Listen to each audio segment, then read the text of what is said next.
আর দুদিন পরে গীতা পাঠ, তার আগে আজকে জোর কদমে চলছে প্রস্তুতি।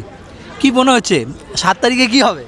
7 তারিখে তো আমাদের ধারণা যে 5 লাখ ছাড়িয়েও যাবে, এরকম ধারণা আর কি। যা উৎসাহ উদ্যম দেখছি গ্রামে গঞ্জের আশেপাশে, এবং কলকাতা শহরের পার্শ্ববর্তী মানুষগুলো আমরা বেশি করে প্রচার করছি, তারাই আসবে বেশি করে।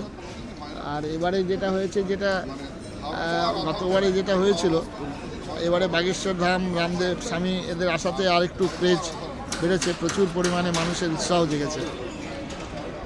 এরকমই আবহাওয়ার মধ্যে বাবরি মসজিদের একটি শিলান্যাসের ঘোষণা, এই সম্পর্কে কি বলবেন?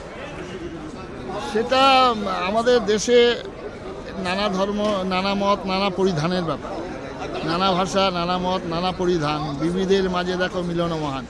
এখানে প্রচুর মন্দির হয়েছে, মসজিদ হয়েছে, তবে আবার নতুন করে যে মসজিদ হয়েছে এটা নামকরণের সঙ্গে একটু আছে। নামকরণটা যদি বাবরি মসজিদ না হয় তাহলে ভালো হয়।